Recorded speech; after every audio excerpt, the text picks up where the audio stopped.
السلام عليكم ورحمة الله وبركاته. الحمد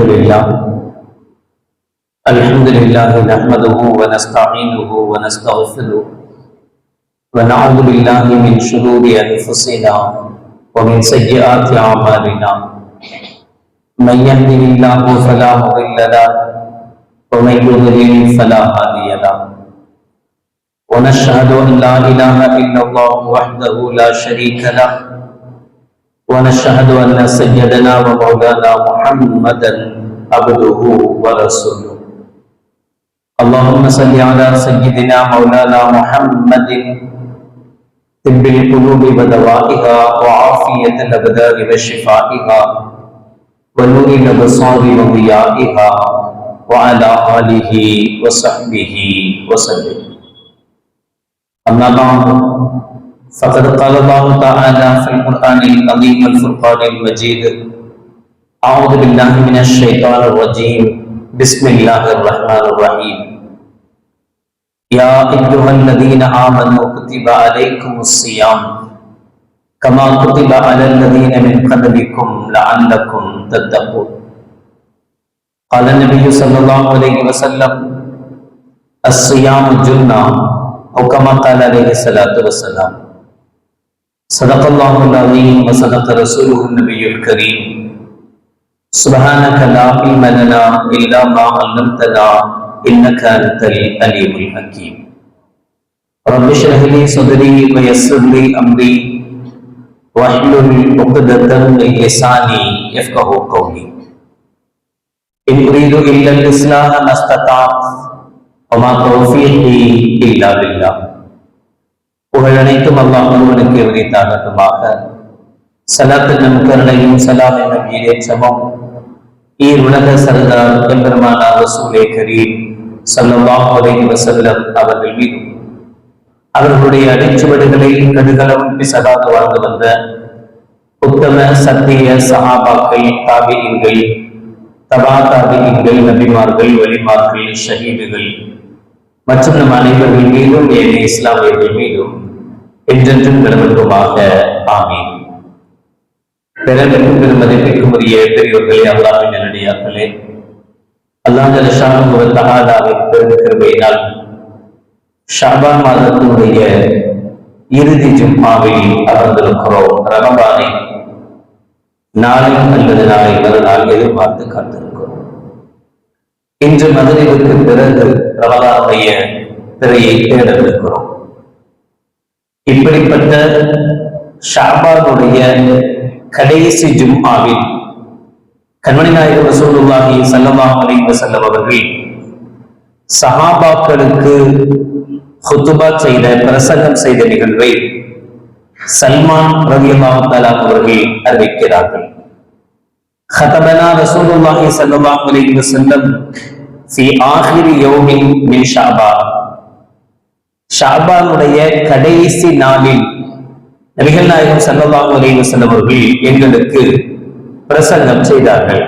ஃபகால், அப்போது ஸல்லல்லாஹு அலைஹி வஸல்லம் அவர்கள் சொன்னார்கள்: யா அய்யுஹன் நாஸ், மக்களே, கத் அவல்லக்கும் ஷஹ்ருன் அதீம், உங்களிடத்தில் புனிதமான மகத்துவம் வாய்ந்த ஒரு மாதம் வரவிருக்கிறது. அதீம் என்கிற வார்த்தை அல்லாஹ் ஸுப்ஹானஹு வ தஆலா தனக்கும் பயன்படுத்துகிறார். ஆயத்துல் குர்சியினுடைய கடைசியிலே வஹுவல் அலியுல் அதீம், அவன் உயர்வானவன், அவன் மகத்துவம் வாய்ந்தவன் என்று அல்லாஹ் ஸுப்ஹானஹு வ தஆலா இந்த அதீம் என்கிற வார்த்தையை தனக்கும் பயன்படுத்துகிறார்.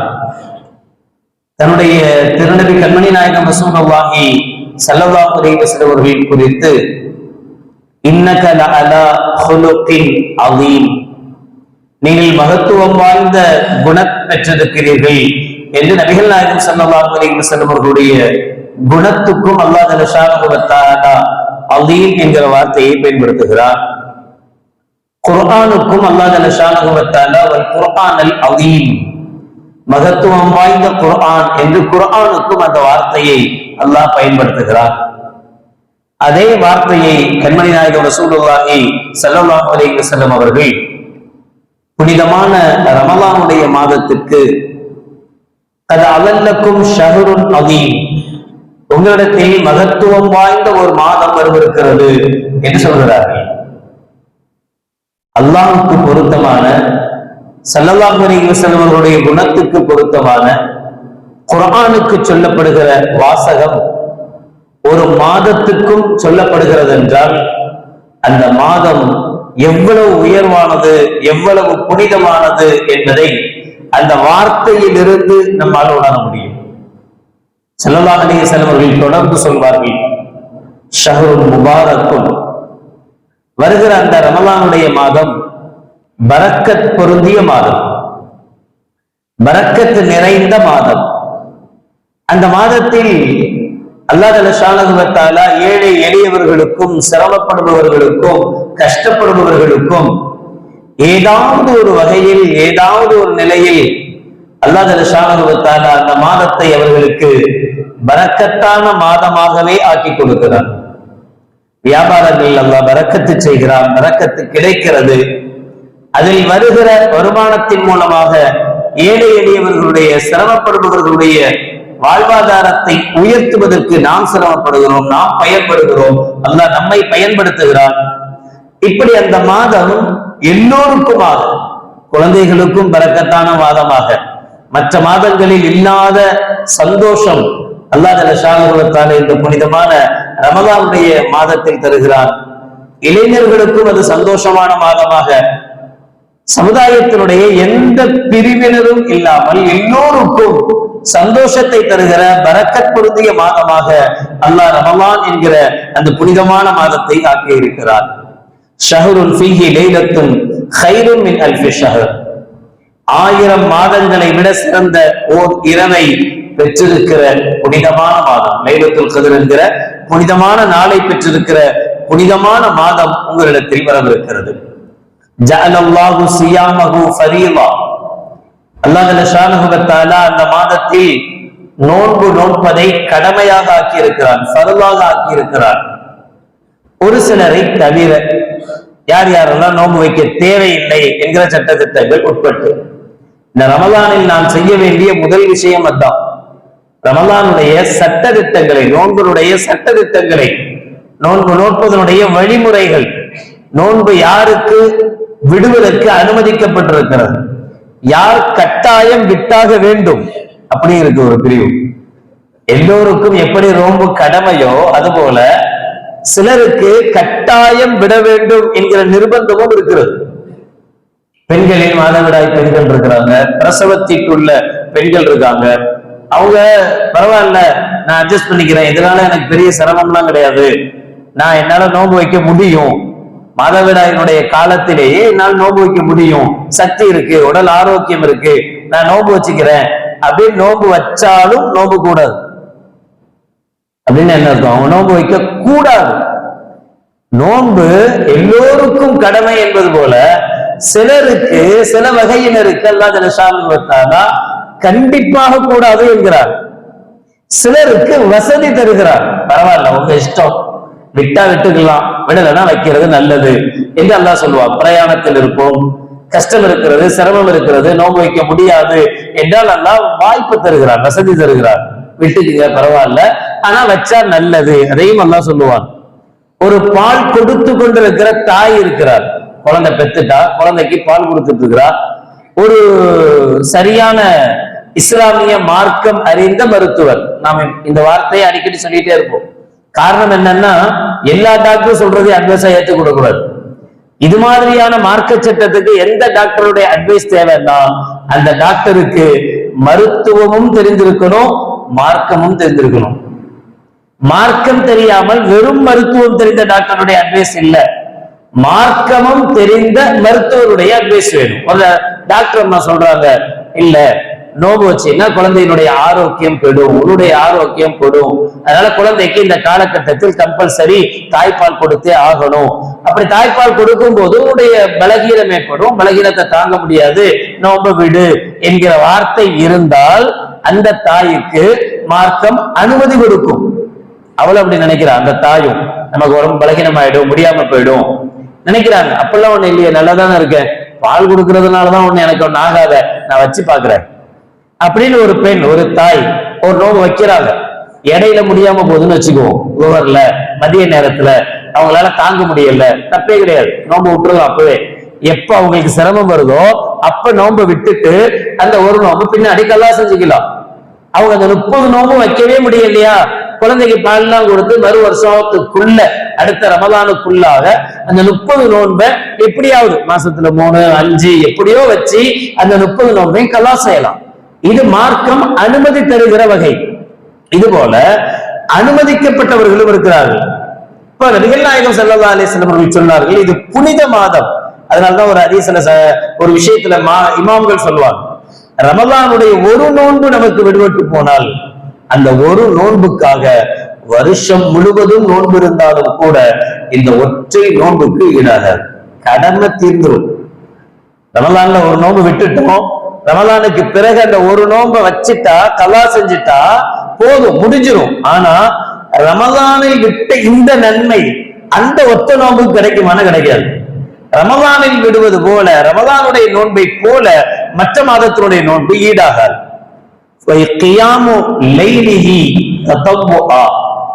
அந்த இரவில், ரமலானுடைய இரவுகளில் நின்று வணங்குவதை அல்லாஹ் ஜல்ல ஷானஹு வ தஆலா உங்களுக்கு சுன்னத்தாக, நஃபீலாக, உபரி வணக்கமாக அல்லாஹ் ஆக்கி இருக்கிறான். இதையும் நபிகள் நாயகம் ஸல்லல்லாஹு அலைஹி வஸல்லம் அவர்கள் சொல்லிதான் கொடுத்தாங்க நமக்கு. நபிகள் நாயகம் ஸல்லல்லாஹு அலைஹி வஸல்லம் அவர்களும் ஹலீஃபாக்களும் 4 சொர்க்கத்துக்கு சொந்தம் என்று ஸல்லல்லாஹு அலைஹி வஸல்லம் அவர்களால் அடையாளம் காட்டப்பட்ட ஹலீஃபாக்களும் சொன்ன நடைமுறைப்படி அந்த தராவீகையும் அது அல்லாது நம்முடைய அதிகப்படியான இரவு வணக்கங்கள் எதுவாக இருந்தாலும் சரி அவைகளையும் நீங்கள் அமைத்துக் கொள்ளுங்கள். மன் தகர்ரப ஃபீஹி பிஹஸ்லத்தின் மினல் கைர் கான கமன் அத்தா ஃபரீலத்தன் ஃபீமா சிவா. எப்படிப்பட்ட மாதம் உங்களிடத்தில் வருகிறது தெரியுமா? நீங்கள் அந்த மாதத்தில், ரமலானுடைய மாதத்தில் ஒரே ஒரு உபரி வணக்கத்தை செய்தால், நஃபீலான வணக்கத்தை செய்தால், சுன்னத்தான வணக்கத்தை செய்தால், மற்ற மாதத்தில் ஒரு கடமையான ஃபர்தானதை நிறைவேற்றினால் என்ன நன்மை கிடைக்குமோ அந்த நன்மை இந்த உபரியான வணக்கத்திற்கு கிடைக்கும். ஒமன் அத்தா ஃபரீலத்தன் ஃபீஹி கான கமன் அத்தா 70 ஃபரீலத்தன் ஃபீமா சிவா. நீங்கள் அந்த ரமலானுடைய மாதத்தில் ஒரு ஃபர்தை, ஒரு கடமையை நிறைவேற்றினால் அது அல்லாத மாதங்களில் 70 ஃபர்தை நிறைவேற்றினால் என்ன நன்மை கிடைக்குமோ அந்த நன்மையை அல்லாஹ் ஜல்ல ஷானஹு வ தஆலா உங்களுக்கு தருவான். வஹுவ ஷஹ்ரு ஸப்ர். ஸல்லல்லாஹு அலைஹி வஸல்லம் அவர்கள் இதை எல்லாமே ஷாபானுடைய கடைசி நாளில் சஹாபாக்களுக்கு சொன்னது. மிகச்சரியாக நமக்கு அந்த வாய்ப்பு கிடைத்திருக்கிறது. ஷாபானுடைய கடைசி நாளில் அமர்ந்திருக்கிறோம். நபிகள் பெருமானார் என்ன சொன்னார்களோ அதை அப்படியே உள்வாங்கி, சஹாபாக்கள் அதை எப்படி உள்வாங்கி அமல் செய்ய ஆசைப்பட்டார்களோ அதுபோன்று நாம் இந்த விஷயங்களை அப்படியே உள்வாங்கி அமல் செய்தால் போதுமானது. தொடர்ந்து சொன்னார்கள் ஸல்லல்லாஹு அலைஹி வஸல்லம், வஹுவ ஷஹ்ரு ஸப்ர். இது பொறுமையின் மாதம். கோபம் ரொம்ப வரும் இந்த மாசத்துல. சைத்தான விலங்கெடுத்துக்கிட்டு போட்டாச்சுன்னு தான் ஸல்லல்லாஹு அலைஹி வஸல்லம் சொன்னாங்க. விலங்கெல்லாம் போட்டுதான் வச்சிருப்பான் அல்லாஹ். ஆனா 11 மாசம் நம்ம கூட தானே இருந்தான். அந்த எஃபெக்ட் ஒரு மாசத்துல டக்குன்னு ஓடி போவார். ஒரு நாள் 2 நாள் நோம்பு வச்ச உடனே சைத்தானுடைய மொத்த எஃபெக்ட் ஓடி போயிடுமா? ஒரு மாசத்துக்கு சுத்தின வீல் கொஞ்சம் சுத்திக்கிட்டே இருக்கும். பெடல் நிப்பாட்டினாலும் வீல் சுத்திக்கிட்டே இருக்கும், பிரேக் இல்ல. அதனால அந்த தாக்கம், சைத்தானுடைய தாக்கம் ஒரு மாசத்துக்கு இருக்கும். இதுல நோம்பு வேற வைக்கிறோமா, கூட கொஞ்சம் டென்ஷன் ஆகத்தான் செய்யும். அசருக்கு மேல தாண்டிச்சுன்னா வயிறு பசி ஒரு பக்கம் இருக்கும், டயர்ட்னஸ் இருக்கும். அது கடையில வேலை பார்க்கறவங்களுக்கு இன்னும் கொஞ்சம் சிரமங்கள், கஷ்டங்கள் நிச்சயமா இருக்கத்தான் செய்யும்.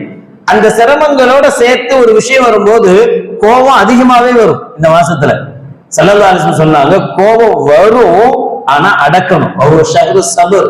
இது பொறுமையின் மாதம். சத்தப்படக்கூடாது, கோபப்படக்கூடாது.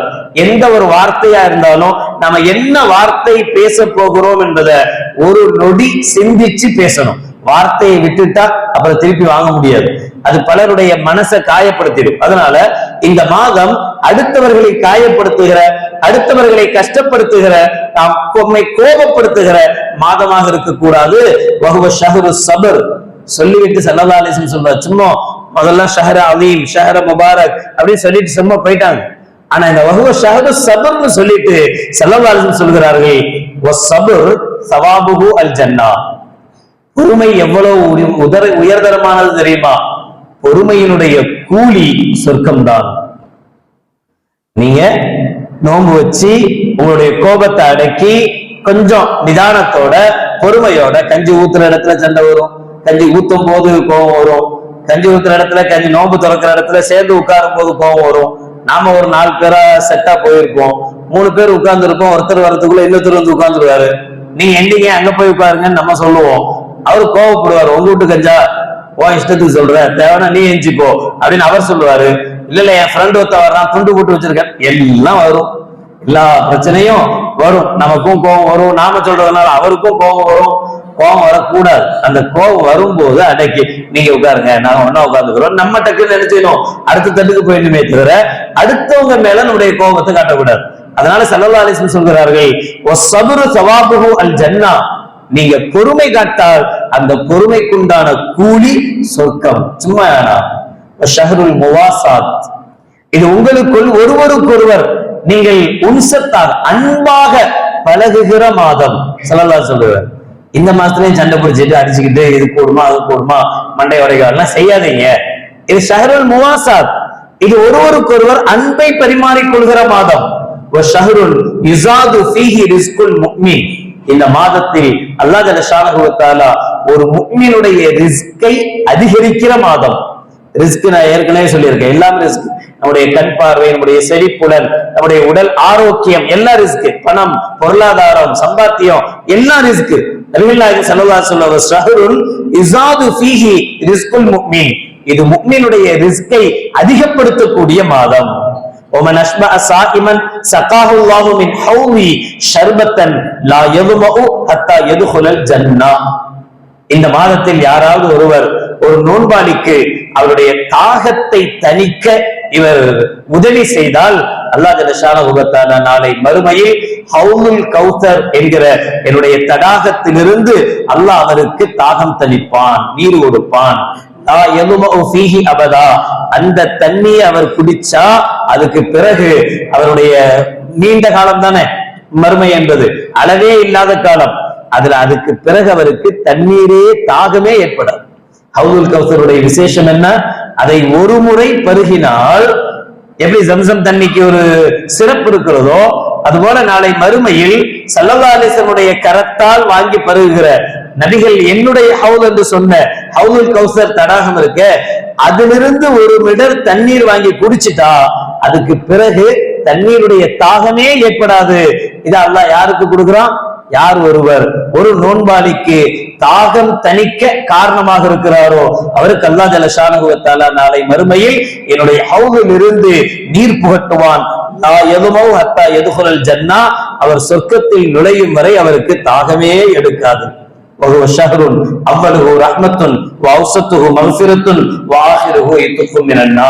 இதனுடைய ஆரம்ப பகுதி ரஹ்மத்துக்குரியது, நடுப்பகுதி மக்ஃபிரத்துக்குரியது, இறுதி பகுதி நரக விடுதலைக்குரியது என்ற நீண்ட விஷயத்தை கண்மணி நாயகம் ரசூலுல்லாஹி ஸல்லல்லாஹு அலைஹி வஸல்லம் அவர்கள் இந்த ஷஅபானுடைய கடைசி நாளில் சஹாபாக்களுக்கு எடுத்து சொன்னார்.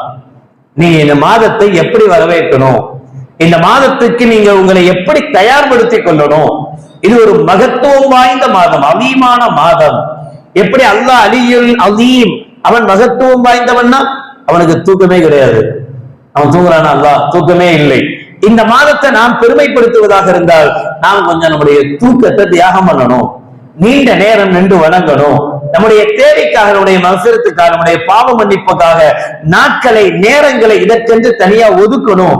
ஒதுக்கி அந்த நேரத்தில் நம்முடைய பாவ மன்னிப்பை பெறுவதற்குண்டான வழிமுறைகள் செய்யணும். நபிகள் நாயகம் ஸல்லல்லாஹு அலைஹி வஸல்லம் அவர்கள் மிம்பரில் ஏறும்போது 3 படிகளில் ஏறும் போதும் ஆமீன் சொன்ன நிகழ்வுகள் உங்களுக்கு தெரியும். அதில் ஒன்று, யார் ரமலானை அடைந்து அதில் தனக்குண்டான பாவ மன்னிப்பை பெற்றுக் கொள்ளவில்லையோ அவன் நாசமாகட்டும் என்று ஜிப்ரீல் அலைஹிஸ்ஸலாத்து வஸ்ஸலாம் அவர்கள் துஆ செய்ய கண்மணி நாயகம் ரசூலுல்லாஹி ஸல்லல்லாஹு அலைஹி வஸல்லம் அவர்கள் ஆமீன் என்றார்கள். அப்படின்னா நாம இந்த மாதத்தை அடைந்தால் மன்னிப்பை பெறாமல் விடக்கூடாது.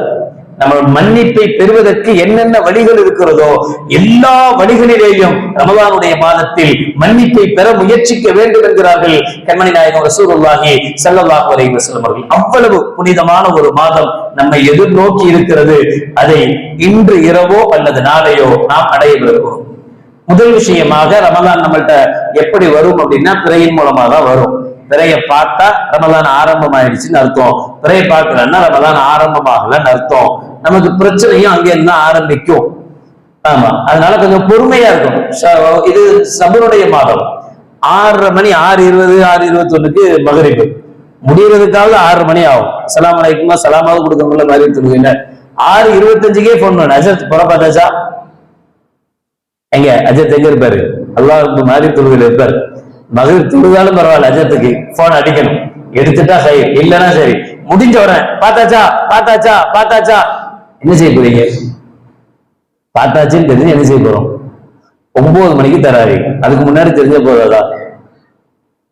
காலையில விடிய காலம் 3:30 மணிக்கு தான் சகர் வைக்க போறோம். அதுக்கு முன்னாடி தெரிஞ்ச போதாதா? 6:30 மணிக்கே புறம் பார்த்தாச்சான்னு தெரியுமா? நாம பார்க்கணும், சுன்னத்து. நாம ஒவ்வொருவரும் பிறை பார்ப்பது சுன்னத்து. அதுக்காக நான் முயற்சி அதை பண்ண மாட்டோம். இருக்கிற இடத்திலே உட்கார்ந்துக்கிட்டு நாம பிறைய வானத்துல எல்லாம் தேட மாட்டோம். நம்ம செல்லுல தான் தேடுவோம். எங்கேயாச்சும் பார்த்திருக்காங்களா, யாராவது பார்த்திருக்காங்களா, யாராவது பார்த்திருக்கானா, இங்கேயே தான் நம்ம உட்கார்ந்து உறுத்திட்டு இருப்போம். அதை செய்யக்கூடாது. நாம என்ன செய்யணும்? மகரிபனுடைய பாங்குக்கு கொஞ்சம் முன்பாக ஒரு 5 நிமிஷத்துக்கு முன்னாடி பார்க்கணும். எங்க தெரியுமோ அங்க பார்க்கணும். மகரிப் தொழுகை முடிஞ்ச உடனே திரும்ப போய் பார்க்கணும். நமக்கு இருக்குல்ல, நமக்கு கடமை இருக்குல்ல. அதுவும் தென்படவில்லை என்றால் அப்புறம் கொஞ்சம் சபுரு, பொறுமையா இருக்கணும். ஒரு 8:30 மணி வரைக்குமாவது கொஞ்சம் அமைதியா இருக்கும். 8:30 மணிக்கு எப்படி இருந்தாலும் எங்க இருந்தாவது பார்த்தா செய்திகள் வந்துடும். காசி அவர்கள் அறிவிப்பாங்க. ஆலிம்கள் மூலமாக அந்த செய்தி நம்முடைய பள்ளி, நம்முடைய மஹல்லாவை எல்லா இடத்துக்கும் சேர்ந்துடும். 8:30 மணி, அதை விட தாண்ட விடுறது இல்லை இப்ப யாருமே. 8:30 மணியை தாண்டக்கூடாது. இப்ப இந்த சூழ்நிலையில தான், இந்த சந்தர்ப்பத்துலதான் அங்க பார்த்தாங்களாம், இங்க பார்த்தாங்களாம், அந்த ஜமாத் பார்த்துச்சான், இந்த ஜமாத் பார்த்துச்சான் அப்படின்ற செய்திகள்லாம் வரும். ஒரே ஒரு விஷயத்தை மட்டும் ஞாபகப்படுத்துற, ஞாபகம் வச்சுக்கீங்க. அதை மட்டும் நம்ம செய்யாம இருந்தா போதும். நமக்குன்னு ஒரு ஜமாத் இருக்குல்ல, நாம எல்லாம் இருக்கோம்ல. ஒவ்வொரு ஜமாத்தும் அந்த ஜமாத்துடைய லெட்டர் பேர்ல அந்த ஜமாத் அறிவிக்கிறத ஏத்துக்குது இல்ல, ஏத்துக்கிட்டு அவன் பாட்டுல புறையை கொண்டாடுறான், அவன் பாட்டுல தொழுகையை கொண்டாடுறான், அதுதான் பெருநாள் சொல்றான்ல. நாம மட்டும் ஏன் அவன் சொல்றதை திட்டிக்கிட்டே தொங்குறோம்? அவன் நம்ம சொல்றதை என்னைக்காச்சும் கேட்டிருக்கானா? நாம பெற பார்த்துட்டோம்னு சொன்னா அவன் நம்ம சொன்னதை ஏத்துக்கிட்டு, நம்ம பார்த்துட்டு தானே அறிவிச்சோம், நம்ம சொன்னதை ஏத்துக்கிட்டு அந்த ஜமாத் அவங்க பார்த்துட்டாங்களாம், அதனால நாங்க அந்த பிறையை ஏத்துக்கிட்டோம், அதனால நமக்கும் அன்னைக்குதான் ஆரம்பிக்குதுன்னு எந்த ஜமாத்தாவது என்னைக்காவது லெட்டர் பேர்ல சொல்லியிருக்காராம்? யாரும் ஏத்துக்க மாட்டான். அந்தந்த ஜமாத்து அந்தந்த ஜமாத்துடைய லெட்டர் பேர்ல அறிவிச்சாதான் ஏத்துக்கிறான். அப்ப நம்மளும் இருக்கோம்ல, நமக்கு மட்டும் ஏன் அவ்வளோ இது? எவனோ பார்த்தது பிடிச்சிட்டு நாம ஏன் தோங்கணும்? பிறை பார்ப்பதற்கு நிபந்தனைகள் இருக்கு. சும்மா கண்ணாமத்துல கண்ணாடி போட்ட ஒருத்தர் கண்ணாடி போட்டிருக்காரு. அவர் சொல்றாரு சாதாரணமாவே கண்ணாடி போட்டாதான் முன்னாடி இருக்கிறது தெரிய வருது. நான் அன்னைக்கு தெரியாம மறந்து வச்சுட்டு போயிட்டேன் கண்ணாடிய வீட்டுல. ஆனா தொழுதுட்டு வெளியில வந்த உடனே, பள்ளியாசல்ல வெளியே வந்த உடனே பார்த்தேன். ஒரு செகண்ட் தான் புறம் இருந்தது. வல்லாஹி அல்லாஹ் மேல சத்தியமா நான் பார்த்தேன் அப்படின்னு சொன்னா உண்மையிலேயே அவர் பிறை பார்த்திருந்தாலும் ஏற்றுக்கொள்ளக்கூடாது. ஏன்னா அவருக்கு பார்வை குறைவு இருக்கு. அவருக்கு இங்க இருக்கிறதே தெரியாது, ரூமுக்குள்ள இருக்கிறதே, முன்னாடி இருக்கிறதே தெரியாது. இவரு வானத்துல இருக்கிற புறைய ஒரு செகண்ட் தெரிஞ்சது நான் பார்த்தேன் அப்படின்னு சொன்னா யார் ஏத்துக்குவா? ஏற்றுக்கொள்ள கூடாது. உண்மையிலே அவர் பார்த்திருந்தாலும் ஏற்றுக்கொள்ள கூடாது காசி. இப்படி சில விஷயங்கள் இருக்கு. யார் பார்த்தா, எப்ப பார்த்தாங்க, சரியானதா முறையானதா, இதெல்லாம் எத்தனை பேர் பார்க்கணும், எல்லாம் இதெல்லாம் அனுசரிச்சுதான் பிறையினுடைய அறிவிப்பு வெளியாகும். அதனால இது ஷஹரு சபுர், இது பொறுமையின் மாதம். 8:30 மணிக்குமா வரைக்குமாவது என்ன செய்யணும்? பொறுத்து இருக்கும். அதனாலதான் இன்னைக்கு பிற பாக்குறதுனால எப்பவும் 8:10 இஷா தொழுகைன்னா இன்னைக்கு 8:45 இஷா தொழுகை ஆயிடும். ஏன்னா உங்க டென்ஷன் எல்லாம் குறைஞ்சி இஷா இல்லைன்னா 8:10 இஷா தொழுகை வச்சா தொழுது முடிச்ச உடனே கேட்பாங்க, தெரிஞ்சிச்சா? ஒரு 10 நிமிஷம் பொறுங்களேன், பொறுக்க முடியாது. அதனால 8:45 தொழுகையே பெற தெரியட்டும். தெரிஞ்சுதா தெரியலையா அறிவிப்பு வந்த பின்னாடி இஷாவை தொழுதுக்கலாம் நிம்மதியா. இஷா தொழுகையில எந்த டென்ஷனும் இருக்காது. பாதி தொழுகையில 2 ரகா தொழுகும் போது பிறை அறிவிச்சுட்டாரு, எந்த குழப்பமும் இருக்காது. முதல் விஷயம், இந்த குழப்பத்திலிருந்து நீங்க அங்க பார்த்தாங்க இங்க பார்த்தாங்க.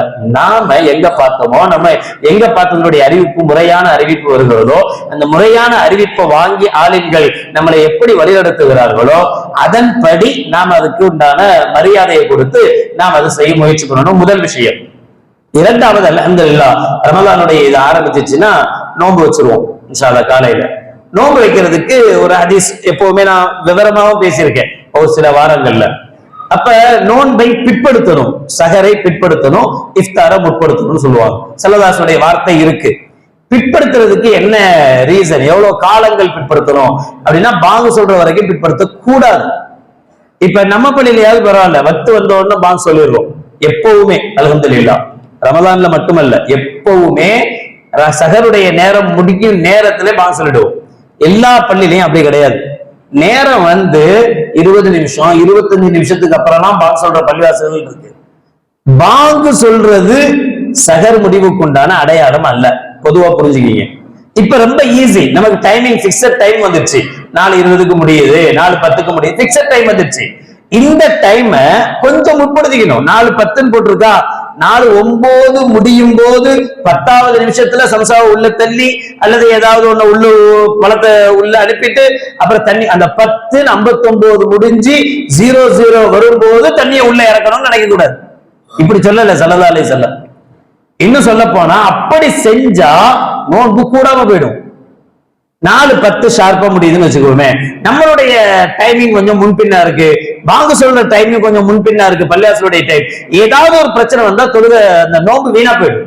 ஒரு 5 நிமிஷத்துக்கு முன்னாடி முடிச்சா என்ன குத்தம்? யாராவது தலையை பிடிச்சி ஏன்டா முடிச்சுன்னு கேட்க போறாங்களா? இல்ல அல்லாஹ் சொல்றான் நான் முடிக்க கூடாது, மரியாதையா இருந்துக்க, இப்படிதான் செய்யணும். சஹாபாக்கள் இஷாவுலயே சாப்பாடுறதோட சரி, சஹரே சாப்பிட மாட்டாங்க. அதனால ஸல்லல்லாஹு அலைஹி வஸல்லம் சொன்னாங்க, சஹரை பிற்படுத்துங்க, இஷா முடிஞ்ச உடனே சாப்பிட்டு தூங்கிடாதீங்க, சஹரை பிற்படுத்துங்க, 3:30 மணிக்கு எஞ்சி நோன்பு வைங்க, சஹர் சாப்பிடுங்க, சஹர்ல பரக்கத் இருக்கிறது அப்படின்லாம் ஸல்லல்லாஹு அலைஹி வஸல்லம் சொன்னாங்க. நமக்கு சொன்னதல்ல. நம்மள ஸல்லல்லாஹு அலைஹி வஸல்லம் இஷா தொழுதுட்டு தூங்குன்னு சொல்லி இருந்தாலும் நம்ம இஷா தொழுதுட்டு செய்ய மாட்டோம், சாப்பிட்டு தூங்க மாட்டோம். 3:30 மணி நேரம் இருக்குல்ல, 3:25க்கு சாப்பிட்டு முடிச்சுக்கிறேன், அப்பதான் பசி தாங்கும்னு சொல்லியிருக்கோம். அவங்களுக்காக சொல்லப்பட்ட வார்த்தை, அதுல கவனமா இருங்க.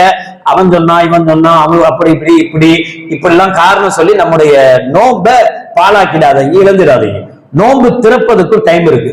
ஒருவேளை நோன்பு திறக்கிறது ஒரு 2 நிமிஷம் முன்னாடியே முடிஞ்சிச்சுன்னே வச்சுக்கோ, தப்பில்லை. 2 நிமிஷம் தாண்டி நோன்பு திறந்தா அந்த நோன்பு கூடாதுன்னு சட்டம் இருக்கா? இல்ல, நோன்பு திறக்கலாம்.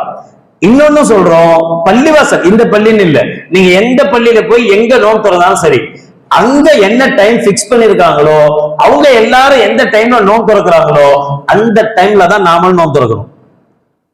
நாம ஒரு டைம் வச்சுட்டு அப்படி நமக்கு இல்ல, இவங்க எல்லாம் தப்பு பண்றாங்க, இதெல்லாம் போய் நான் சொல்றதுதான் சரி அப்படின்னு உங்களுக்கு ஒரு எண்ணம் இருந்தா, வீட்லயே அல்ஹம்துலில்லாஹ் நோன்பு திறந்துட்டு தாராளமா நினைச்சலாம். ஸல்லல்லாஹு அலைஹி வஸல்லம் பள்ளியாசல்ல நோன்பு திறந்ததா ஹதீஸ் ஒண்ணு இல்லையே, அது சுன்னத்துலாம் ஒண்ணும் கிடையாது. பள்ளியாசல்ல நோன்பு திறந்து சொன்னதா அப்படிலாம் ஒண்ணு இல்லையே. தாராளமா வீட்டுல நோன்பு எப்ப வேணாலும் நோன்பு திறந்துக்க. அசர் முடிச்சுட்டு கூட நோன்பு திறவோம், யாரும் எதுவும் கேட்க மாட்டாங்க. அசர் முடிச்ச உடனே கூட நான் நோன்பு திறக்க போறேன், இதான் சரி இதான் சரின்னு சொன்னா யாரும் ஒண்ணும் கேட்க, தாராளமா சாப்பிடு, தாராளமா நோன்பு திறந்துட்டு வா. ஆனா பள்ளிவாசலுக்குள்ள எந்த பள்ளியா இருந்தாலும் சரி, ஒரு பள்ளியில நோன்பு திறக்க வந்துட்டா அந்த பள்ளியில எப்ப நியத் சொல்லி நோன்பு திறக்கிறாங்களோ அப்பதான் நம்மள ஒவ்வொருத்தரும் நோன்பு திறக்கணுமே தவிர, ஒவ்வொருத்தரும் எல்லாத்தையும் பார்க்க வச்சு 4 பேர் இங்க திங்க ஆரம்பிச்சிடலாம். எல்லாரும் நோன்பு உட்கார்ந்துட்டு இருக்கிறாங்க, துஆ ஓதிட்டு இருக்கிறாங்க, இவன் பாட்டுல எல்லாத்தையும் இது குழப்பத்துக்கு உண்டான. இதை செய்யாதீங்க. செய்யணும்னு இருந்தா தயவு செய்து வீட்டிலேயே செஞ்சுட்டு வந்துருங்க. இந்த 3 விஷயத்தை ரமலானுடைய ஆரம்பத்தில் நாம் கடைபிடிக்க வேண்டியது, தொடர்ந்து நாம் செய்ய வேண்டிய அமல்களை இன்ஷா அல்லாஹ் ஒவ்வொரு நாளும் நாம் பார்ப்போம். அல்லாஹ் ஜல்ல ஷானுஹு வ தஆலா புனிதமான ரமலானை முழுமையாக அடைந்து அதில் நல்லமல்கள் செய்த நல்லவர்கள் கூட்டத்தில் அல்லாஹ் நம் அனைவர்களையும் சேர்த்தல் புரிவானாக. வாஹிரு தஅவானா அல்ஹம்துலில்லாஹி ரப்பில் ஆலமீன். அஸ்ஸலாமு அலைக்கும் வரஹ்மத்துல்லாஹி வ பரகாத்துஹு.